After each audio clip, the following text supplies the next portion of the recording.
This week on Listening to America, my conversation with our Enlightenment correspondent David Nicandri about the discovery of Ernest Shackleton's ship, the Endurance, at the bottom of the Weddell Sea in Antarctica. The Endurance sank in November 1915 after being trapped and crushed by the polar ice. The story of how Shackleton and his crew of 27 all lived to tell the tale is one of the greatest survival stories in recorded history. A rescue archaeologist named Mensun Bound led two multi-million-dollar expeditions to find the sunken ship, which had settled on the bottom of the icy sea nearly 10,000 feet below the surface. On March 5, 2022, an underwater probe found the Endurance right where it should be, and to their great surprise, it was wonderfully intact. It's a thrilling story. Join us for all that and more on this week's Listening to America.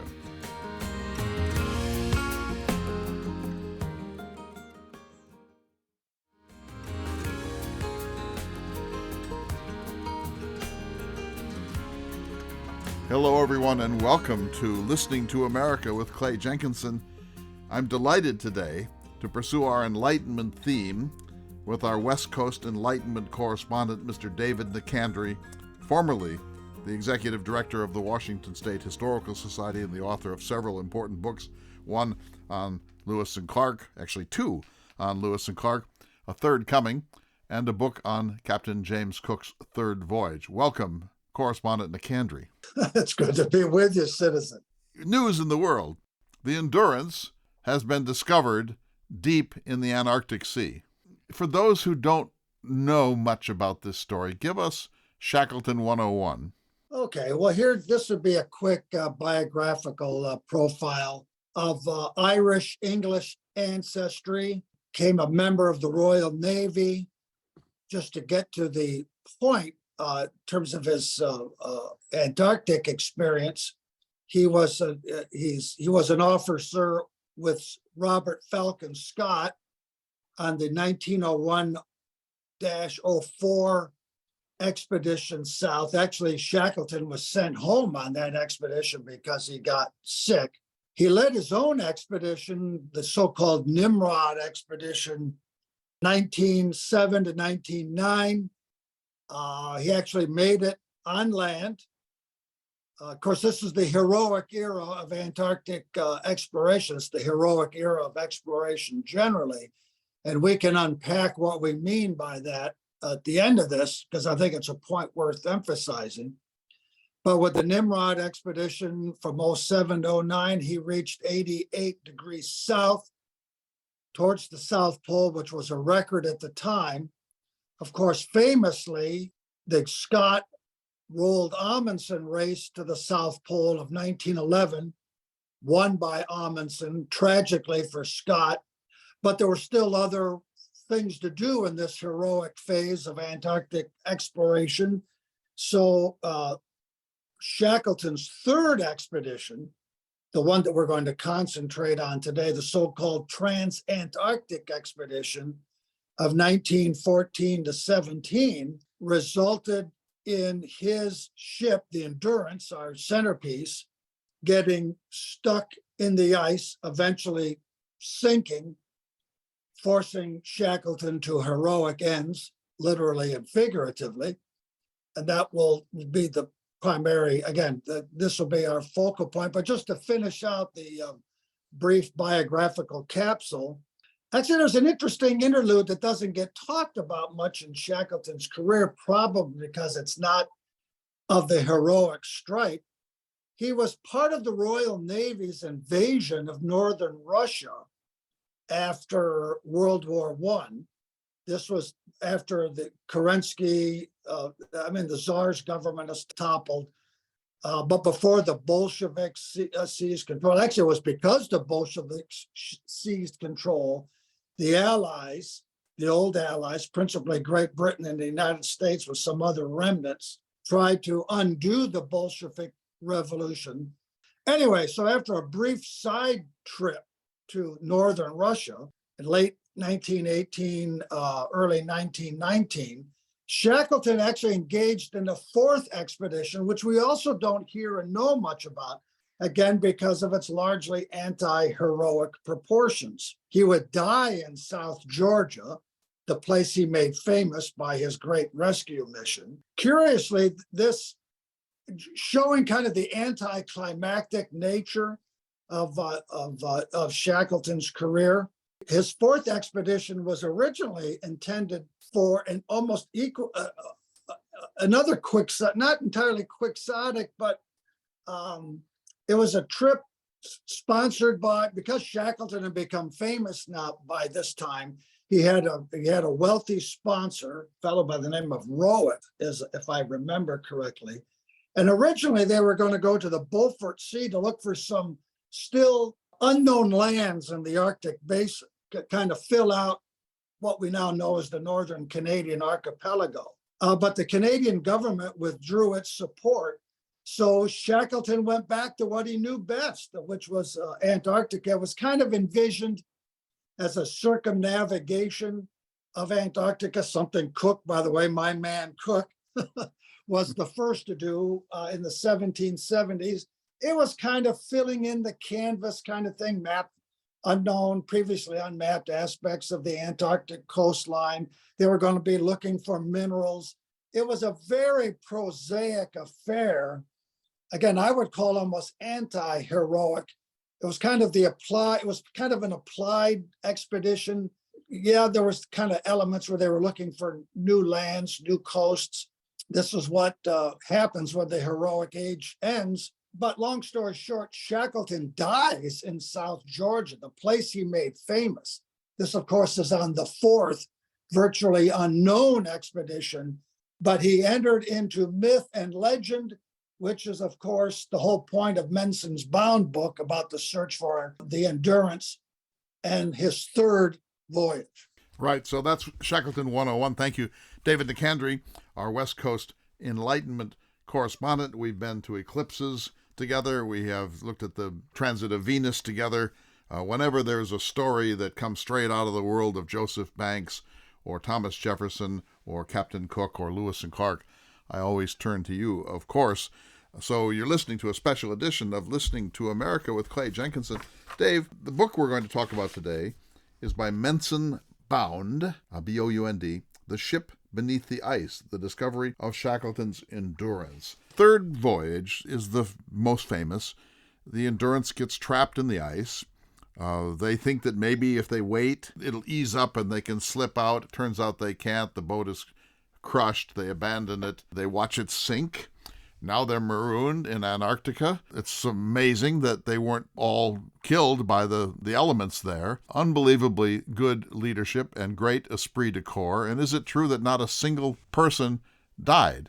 Yes, and there's where one of our themes and subtext, Clay, I mean, it's what I do if I can speak self-referentially and with such lack of humility. But I read books like Bounds with something I've been trained to do by James Rhonda, by yourself, which is to read any particular story of exploration or travel literature with the lens of how it compares to other voyages of exploration.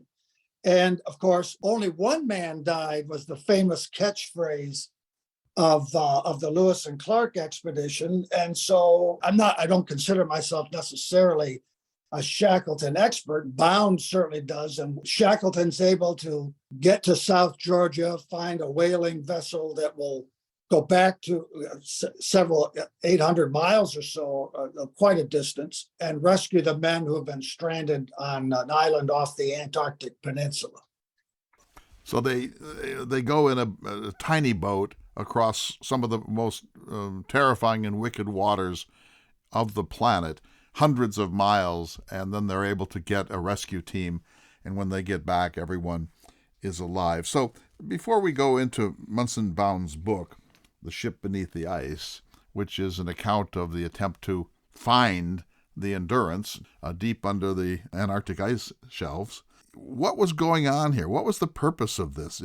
What is this whole mania about the polar expeditions really about?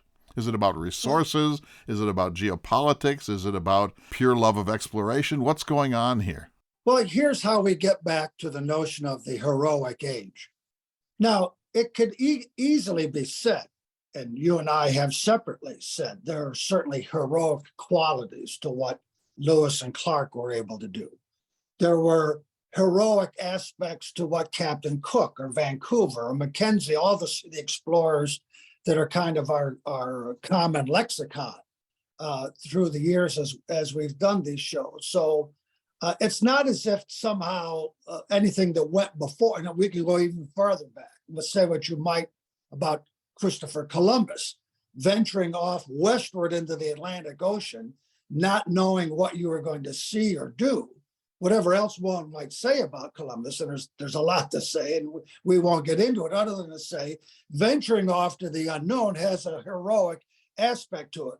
But what I mean, I think what historians mean by referring to the heroic phase or age of exploration is that it was venturing off into unknown places and climates just for the sake of doing so. There was no other. Famously, it was said into the people who wanted to climb Mount Everest, which is also a part of the heroic. You did it because it was there. There was no great mystery.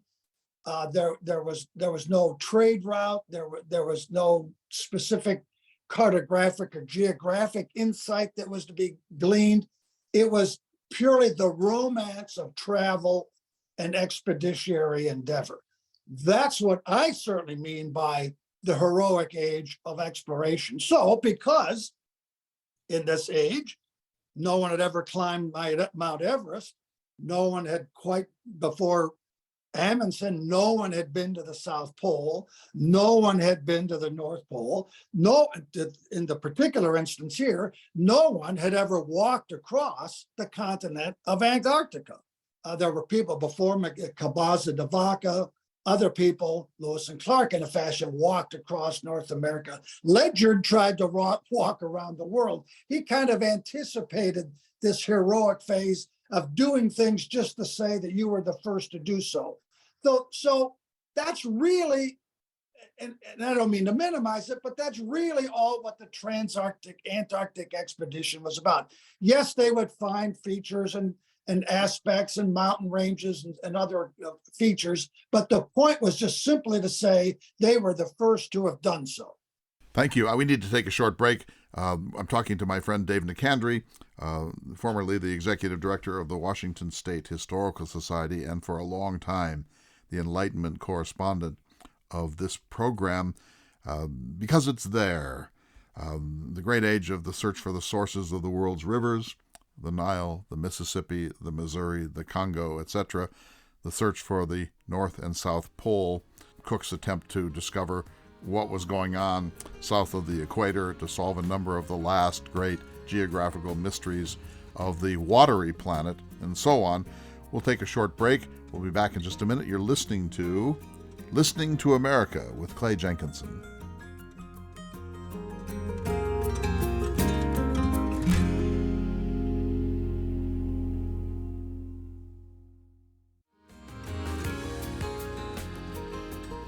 Welcome back to this special edition of Listening to America. My guest is Dave Nicandri, our West Coast Enlightenment correspondent.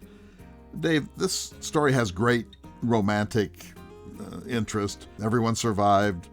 Shackleton showed true leadership, that long voyage across dangerous seas in a really tiny boat. And of course, one of the things that people like to do is find the wrecks of famous ships. And this man, Mensun Bound, not once but twice, went down to Antarctica in search of this ship and spent millions and millions and millions of dollars. This was a gigantic rescue expedition with underwater probes and a huge crew and all sorts of communications equipment and cinematography. And the first attempt failed.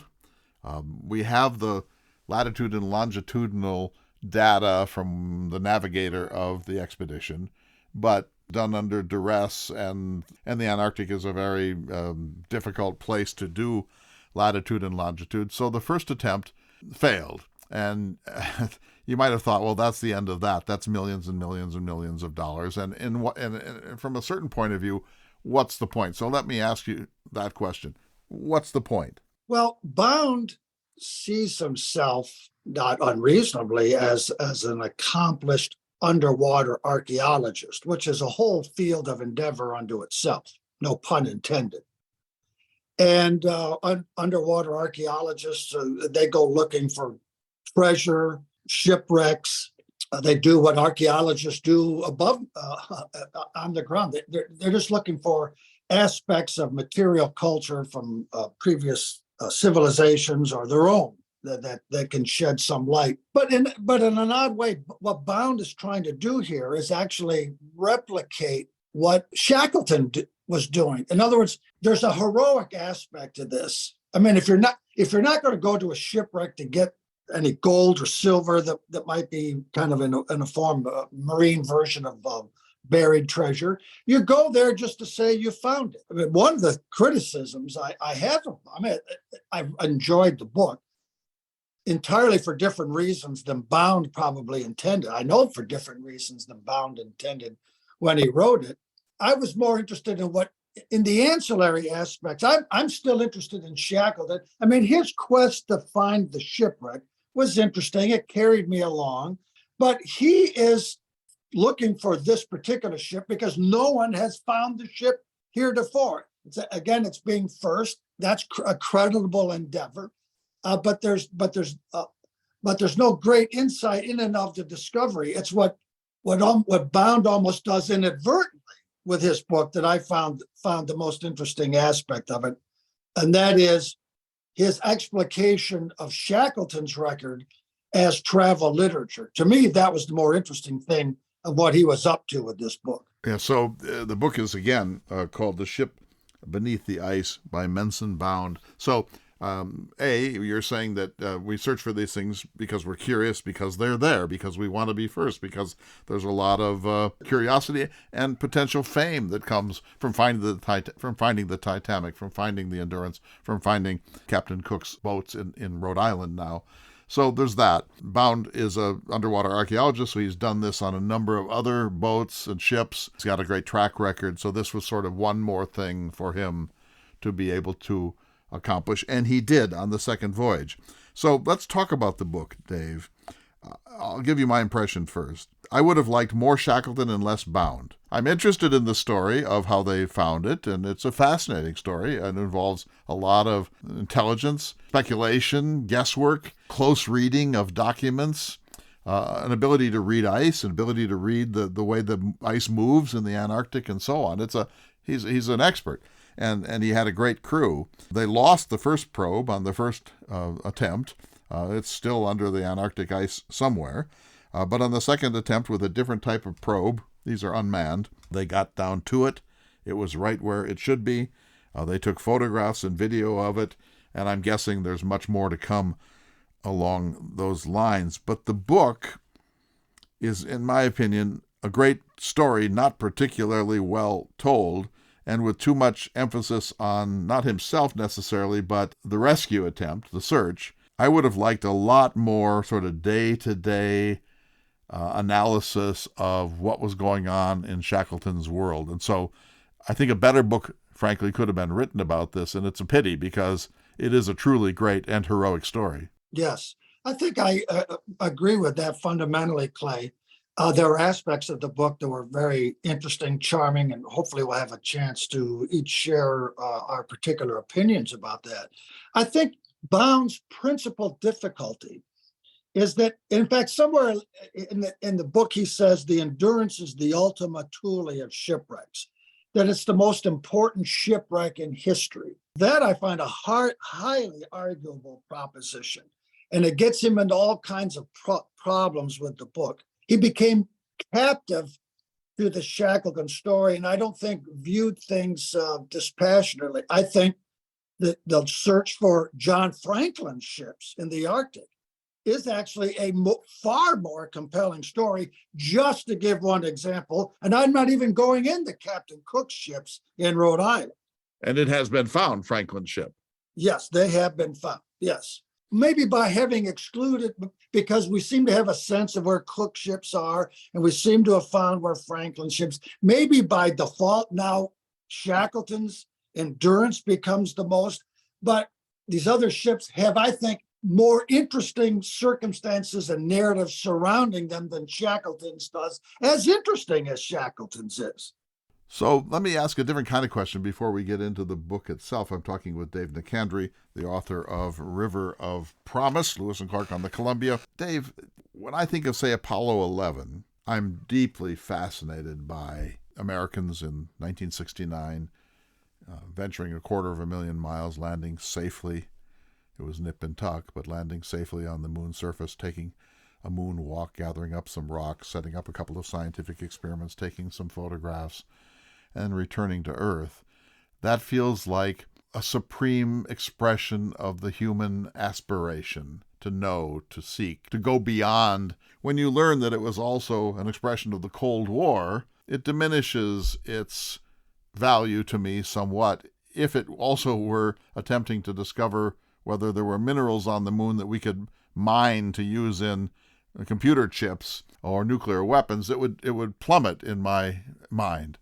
So what I love about Captain Cook going to Tahiti in 1769, or Shackleton going to the Antarctic in 1914 to 17, is that they went essentially, not entirely, but essentially for the purity of the discovery moment. And I think we need more of that in our world. I think it ennobles humankind. I saw a documentary about Apollo 8 and Apollo 11 a couple of weeks ago, and I thought, why don't I live in that America anymore? Why don't I live in that America that still thought boldly in that way? So I think you agree that there's a romance to this, that's why we're attracted to Lewis and Clark. That's why we're attracted to Captain Cook. That's why we're attracted to Franklin or to Fremont. But to the extent that they're agents of empire or agents of the economy, they're less noble.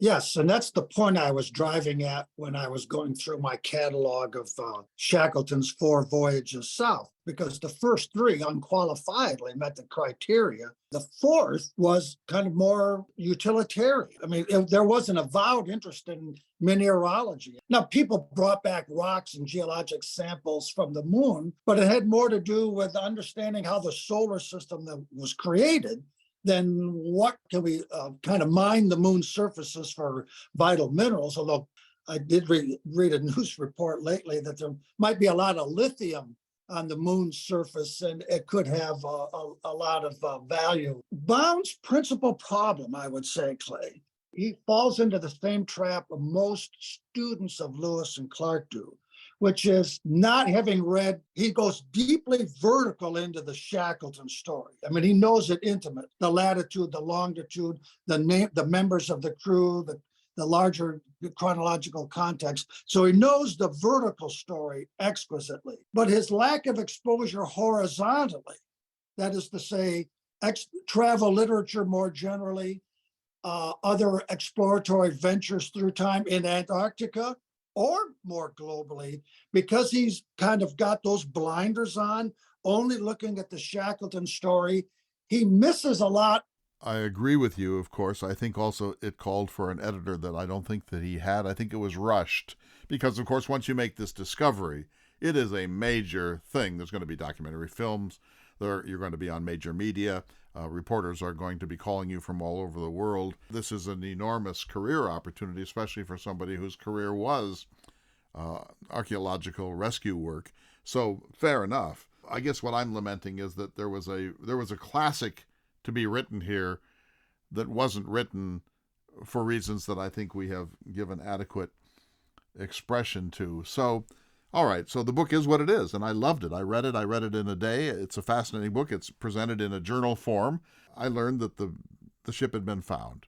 I was delighted by that. I'm always drawn into this kind of a story, period. So I immediately ordered the book on Amazon, and it came, and then I immediately read it. What I did not anticipate, since I hadn't been following the news clips over the last few years, is how big an operation it was. This was a gigantic ship with a huge crew. This is not the kind of a romantic loner going out in a small boat to try to find Shackleton's Endurance. This is a major work costing millions of dollars. Yeah, so Shackleton's Endurance is the size of a yacht, essentially, and it's crossing major oceans to get to this place. and it's made of wood. And although it was a well-built ship designed to accept the crush of ice, it couldn't stand up to the great torque of these moving ice fields in the Antarctic. And again, with the internal dynamic of the search expeditions, in other words, Bound's two voyages, he kind of inadvertently makes a point here and there about an aspect of long distance voyaging, certainly in the era of Cook, Bligh, La Perouse, and others.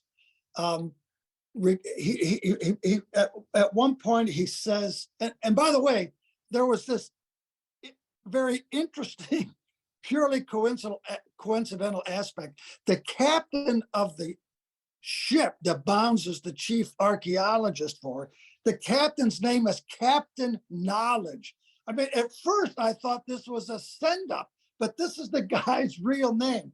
But here is the point. There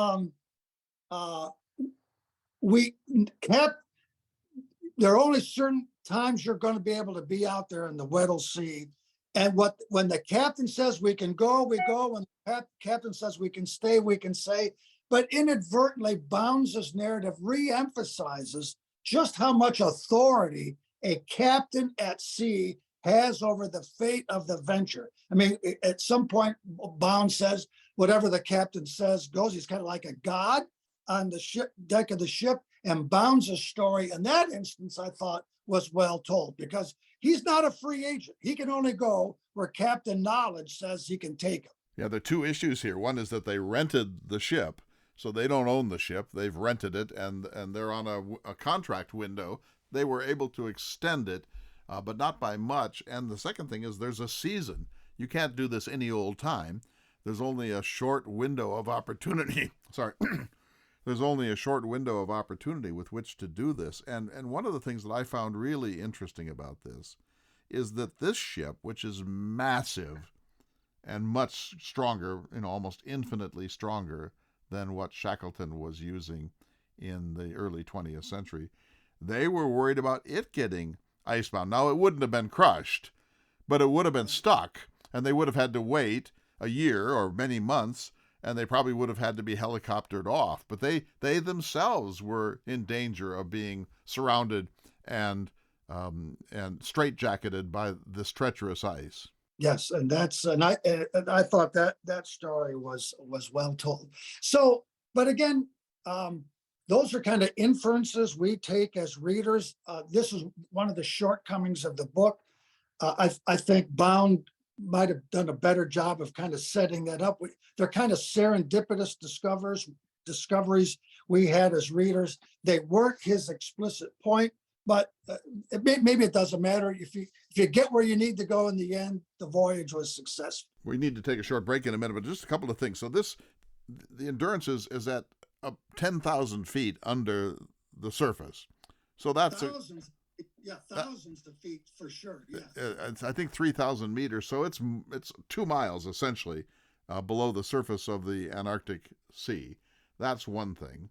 And as we've said before, its exact location could not necessarily be determined because of the possible imprecision of the latitude and longitude that was made by the navigator for Shackleton, but also just the variability of what happens when a boat starts to sink and so on. So there's that. But also, I just want to get a couple of facts on the table, and you're the expert on this. As I understand it, the Arctic is ice, but no land. The Antarctic is a continent. Yes. The Antarctic is a continent, and so it generates an additional form of ice that is very limited in the Arctic basin, which is called land-fast ice, which is ice that's attached to the land and kind of creeps, in many cases, hundreds of miles out into the ocean. And I also thought that was one of the interesting things about the book, because Bound, much like Captain Cook in a way, he came to have a greater fascination for ice. In fact, at one point he says there needs to be a Secret Life of Ice book written, because he found the story very interesting. And I found my own investigation of how sea ice is formed and grows and diminishes. That was an important part of my investigation of Captain Cook. So sea ice science is very interesting. It's very technical oriented. People don't fully understand all of the dynamics. That part of the book I thought was well done. There could have been more of it, but to get his story told, I thought Bound did an adequate job. Just one last question, short answer, please, before we go to our break here. Is the Antarctic melting to the extent that we hear almost every day about Arctic ice melting? The Arctic ice packs are melting faster because they are rimmed by the Arctic ice is diminishing faster than the Antarctic ice. There's a greater volume of ice at the South Pole. I mean, 61% of all the fresh water in the world is on or surrounding Antarctica. So there's more ice there, but it's more rapidly diminishing in the Arctic than down south. We're talking about Mensun Bound's book, The Ship Beneath the Ice, The Discovery of Shackleton's Endurance.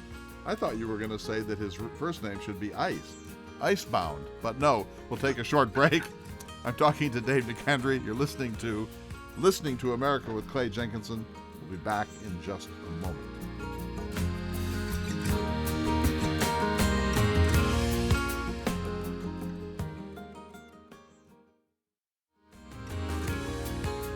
Welcome back to the special edition of Listening to America. I'm Clay Jenkinson. Across from me virtually is our Enlightenment correspondent, Dave Nicandri. Dave, you're an expert on Arctic exploration, particularly that of Captain James Cook's third voyage, and your book, Captain Cook Rediscovered, really opens new insights into that third voyage, which I think you rightly argue has been misunderstood even by his key biographers. I urge everyone to take a look at that book. Let's turn to our favorite subject, Lewis and Clark, because as you said earlier in our discussion today, now when we read about Fremont or Kit Carson or Jedediah Smith, we automatically triangulate to Lewis and Clark, both for what the Lewis and Clark expedition can tell us and for what it can say about Lewis and Clark. And that's what I found actually extremely interesting here. So let me start with one. Mensun Bound needed to find this ship. The first expedition failed. Millions of dollars are lost. They regroup. He didn't expect this to happen, but a second expedition is mounted at even greater cost with new submergibles and so on. They do find the Endurance, but as they're closing in on the window of opportunity, when the ship has to get back to South Africa, and when the season which would enable them to find the ship is closing, you feel the tension.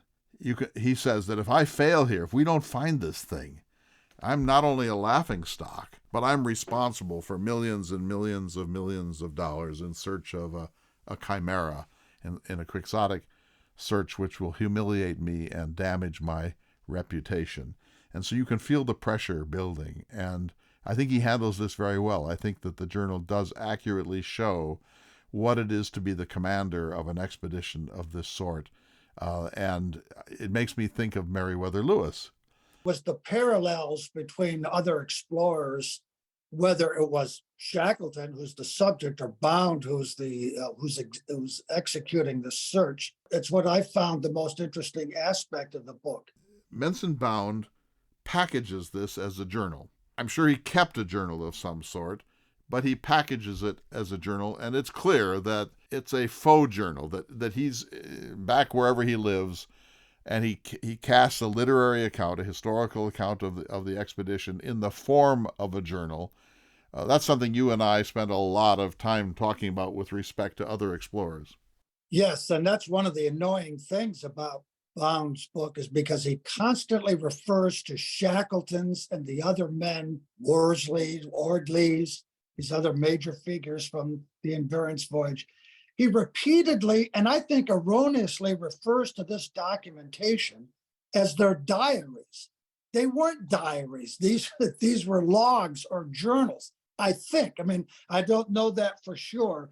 But yes, Clay, it's that theme we've long talked about so many times, the dynamics of the construction of the record, that is the most interesting aspect of this. In fact, very early on, Bound, to his credit, kind of acknowledges that when he first became interested in Shackleton, he had a very naive understanding of the value of Shackleton's own published narrative, the book that Shackleton called South. To Bound, it's somewhat of a revelation that the journals of the other members on the expedition, not necessarily just the commanders, that's where the real story is. Now, you and I consider that to be an axiomatic understanding of the Lewis and Clark story. We always revert to Lewis and Clark. He always reverts to Shackleton. But the real nitty-gritty, the real idiosyncratic nature of the story is to be found in the accounts of the other members of the party, not just the commanders.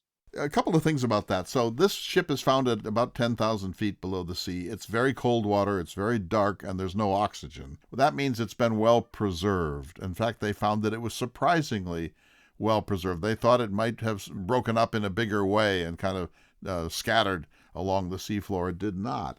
And at one point, Bound speculates that one of the diaries of one of the men was left behind in his quarters because things happened so fast. And he went to try to do it. He came down. The ship is filling with seawater. He thinks he might go slip through into his room, but he's afraid to do it and finally leaves. And Bound says, it's at least possible that that journal is still in that room down there. And it is at least possible, I mean, not likely, but possible that it could be recovered and brought up, and it might still be intact in some sense of that term. That would be absolutely thrilling. That's real Enlightenment type searching right there. Yes, the cold water, because Shackleton's ship was basically a wooden structure, the cold, the icy water, the worms and the other biologic agents that would cause a structure like that to deteriorate, which is why the ship is in still such relatively good shape on the floor of the Weddell Sea. Maybe the great discoveries are yet to come. In other words, we found it. Now we're going to get down there with probes. It's even possible that there could be humans in a probe.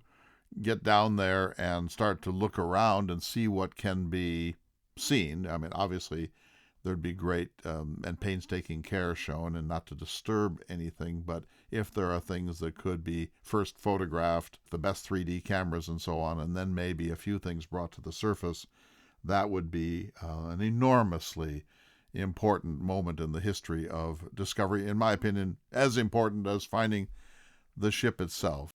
These lesser journal keepers self-censor because they're writing semi-public and maybe public documents, and the captains can commandeer them at any time. In fact, in Lewis and Clark, it seems clear to me that the journals are actually handed in to the captains to preserve them against the elements and are kept in some special oilskin bag, and then they're handed out at key times so that the men can catch up in their journals. So you can't say we would love to have the secret diaries of men of the Lewis and Clark expedition. We just don't.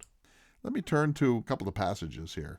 I'm looking at my page 358, and again, in the form of a journal.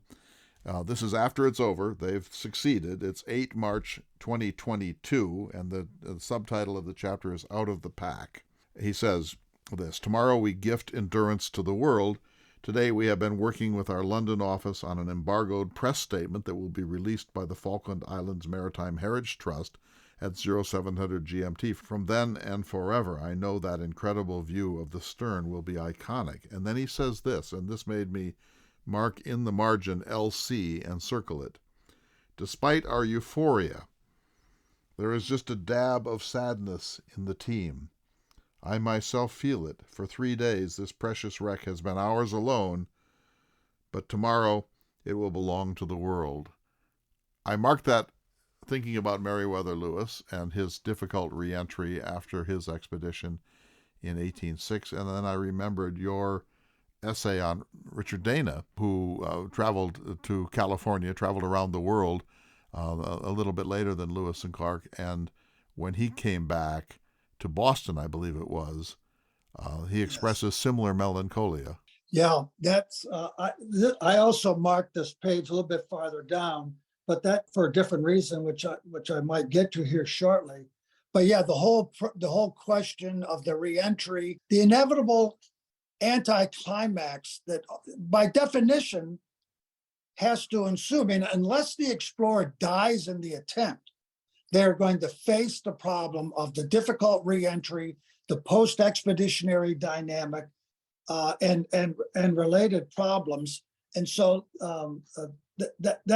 this is an interesting part. What I marked on this very same page, Clay, for perhaps a different reason, he talks down at the bottom about we have had the punch the air and clap each other on the back moment, which was followed by the long stare. But now, with diving operations over, it is time for the big think. And what that brought to my mind personally, Clay, was something we've also talked about in previous episodes on the old Jefferson Hour, was my sons and my trip to the Arctic Ocean, when we had our clap our hands, slap our backs when we crossed the Mackenzie River, and when we got to the shore of the Arctic Ocean, and how surprisingly emotional it was for both of us. So this is what travel and expeditionary literature engenders in people. It's very exciting. I think it's what draws readers to these stories because of what it can elicit in terms of sentiment. Yes, I agree with that 100%. If you just go to another page, 364, I also marked this passage as Meriwether Lewis. It's in the second passage on that page. This is 10 March 2022, the death of Shackleton. And he says this. So remember, Shackleton survives this ordeal. All the men are alive. They get back to Britain. When Shackleton got back to Britain after the Endurance expedition, he struggled. Conventional domesticity and the quiet life did not sit well with him, and in 1920, if not before, he began talking about another polar expedition. His health was not good. He was smoking as much as ever, drinking heavily, and putting on weight.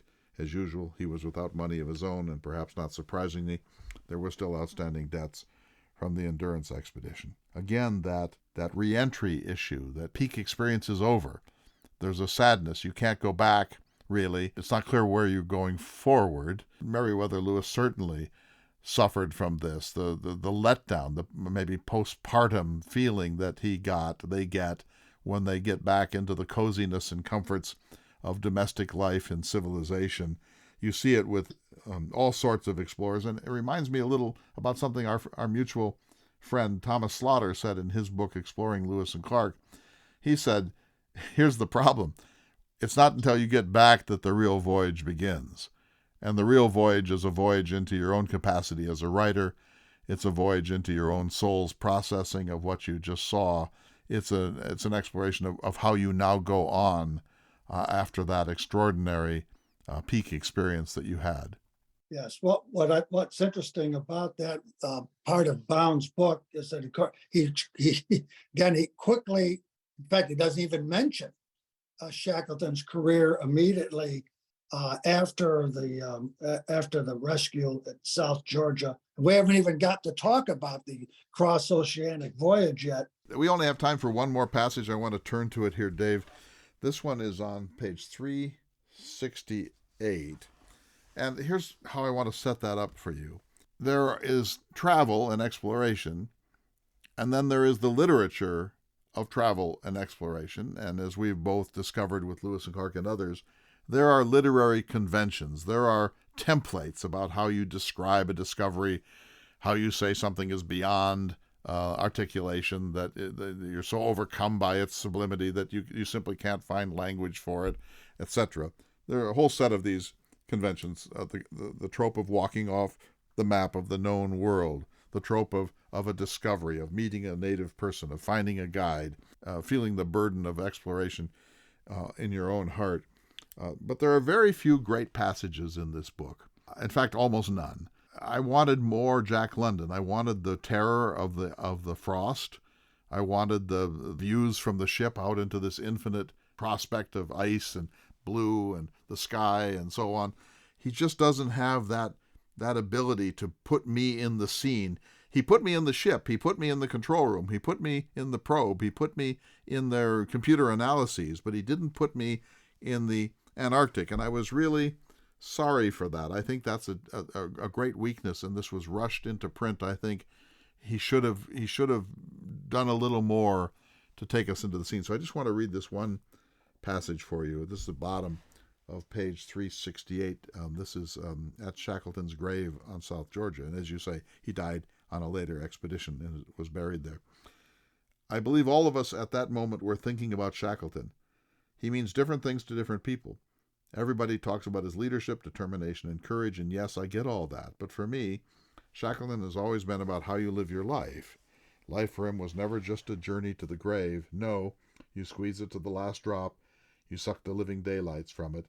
Life is there to be grabbed by the scruff, and then you run with it until beaten and bruised you drop. And that was Shackleton. He showed us how to live. In the words of his favorite poet, he said, "Let me taste the whole of it."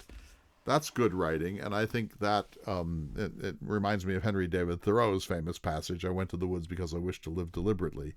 Do you think that's a fair characterization of Shackleton? I wasn't convinced. That was an example of what I would call the hero worshiping aspect of Bound's approach.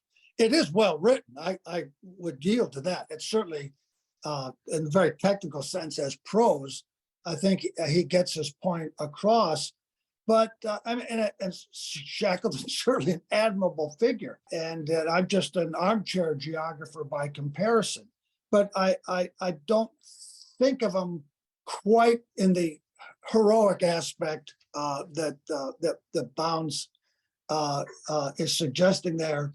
I guess it's the fault line here goes back to Bounds's characterization of this is the ultimate tool of shipwrecks, and that the cross-oceanic voyage to South Georgia to get help to rescue the men left at Elephant Island is the greatest feat of open ocean voyaging in a small boat in history.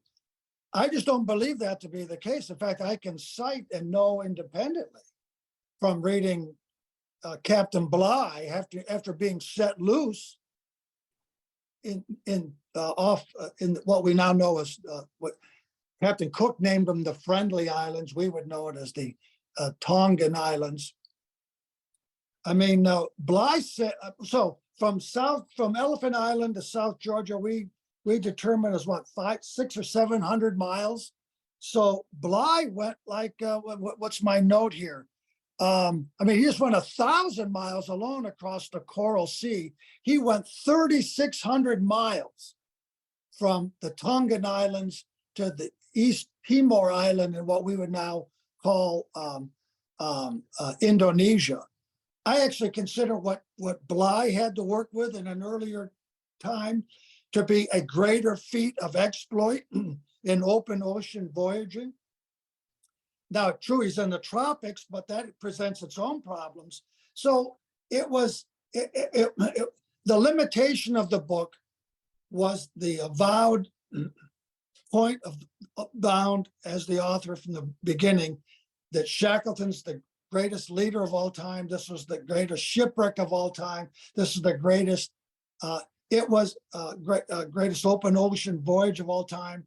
It's this narrative by superlative that I found a little too much in the book. Lack of context, lack of understanding other voyages. I thought the same thing about Captain Bligh. A longer voyage with almost no provisions, and he gutted it out and got safely back. So we have to leave it there for the moment. I'm so sorry we can't talk further about this extraordinary discovery of the Endurance by Mensun Bound and a team of others. It's called The Ship Beneath the Ice, the discovery of Shackleton's Endurance. David Nicandri, thank you so much. We'll see you all next week for another important edition of Listening to America.